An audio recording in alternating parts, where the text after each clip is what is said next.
Hello students, let's see this question. The question says this transition involves maximum amount of energy. किस transition में सबसे ज्यादा energy लगेगी? देखिए अब एनर्जी चाहे इन्वॉल्व मतलब अब ये इन्वॉल्व की कह रहे हैं तो इन्वॉल्व का मतलब चाहे रिलीज भी हो सकती है और चाहे वो अब्सॉर्ब भी हो सकती है, ठीक है।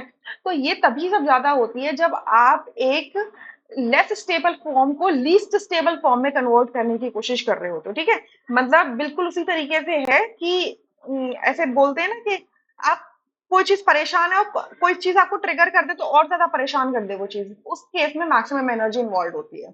तो आप ए रिएक्शन देखोगे, एम नेगेटिव है, एनायन है, और उसको आप न्यूट्रल फॉर्म में ले जा रहे हो, मतलब उसके नेगेटिव चार्ज को रिलीव करवा दे रहे हो बाय रिलीजिंग वन इलेक्ट्रॉन।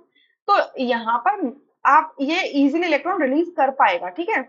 सो यहाँ पर क्या एब्जॉर्प्शन होगी, यहाँ पर एब्जॉर्प्शन होगी एनर्जी की, but that would not be very high amount of energy involve. क्योंकि आप एक न्यूट्रल फॉर्म में ले जा रहे हो, स्टेबल फॉर्म में ले जा रहे हो, ठीक है। तो ए ऑप्शन नहीं हो सकता। बी में आप देखोगे एम नेगेटिव को एम पॉजिटिव में कन्वर्ट करवा दे रहे हो, ठीक है। सो एम पहले जो एनायन था अब वो कैटायन हो गया है। सो विदाउट इलेक्ट्रॉनिक कॉन्फ़िगरेशन देखिए ये बताना मुश्किल हो जाएगा, ठीक है। अच्छा सी में देखो एम पॉजिटिव से उसे एम टू पॉजिटिव करवा रहे हो, मतलब कैटायन से कैटायन ही बना रहे हो, बट जो ऑलरेडी एक एलिमेंट कैटायनिक फॉर्म में है उसको डायावैलेंट कैटायन में कन्वर्ट कर रहे हो, मतलब ऑलरेडी उसके पास इलेक्ट्रॉन की डेफिशिएंसी एक इलेक्ट्रॉन की, आप उसमें से एक और इलेक्ट्रॉन निकालोगे तो obviously that process will require more of energy.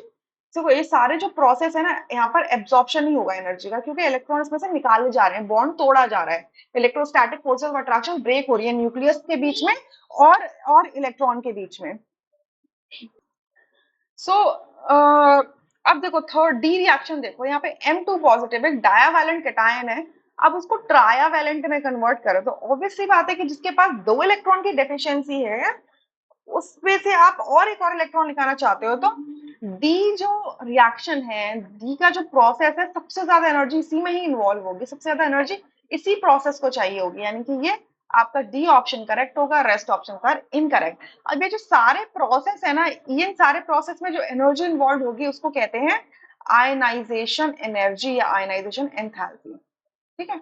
Ionization energy, ionization enthalpy क्या मतलब क्या होता है कि जब भी आप किसी भी गैसियस एटम से जो कि आइसोलेटेड है उसकी वैलेंस शेल से जब इलेक्ट्रॉन निकालते हो सो दैट वो अपने सर्टेन फॉर्म में आ जाए, उसको हम आयनाइजेशन एनर्जी कहते हैं। अब देखो पहले में तो वो अनायन था, अनायन से एक इलेक्ट्रॉन निकाल दिया तो अब वो न्यूट्रल फॉर्म में आ गया, बट बाकी सब में सेकंड में बी में क्या किया, एनायन से पहले न्यूट्रल फॉर्म में गया, फिर न्यूट्रल से वो केटायन में गया होगा क्योंकि वहां पे दो इलेक्ट्रॉन निकाले गए हैं। सी एंड डी में केटायन को आगे फर्दर केटायन में कन्वर्ट किया गया तो इलेक्ट्रॉन निकाले गए, तो सारे आयनाइजेशन एनर्जी है, ठीक है। सो डी ऑप्शन करेक्ट है। I hope you understood, thank you.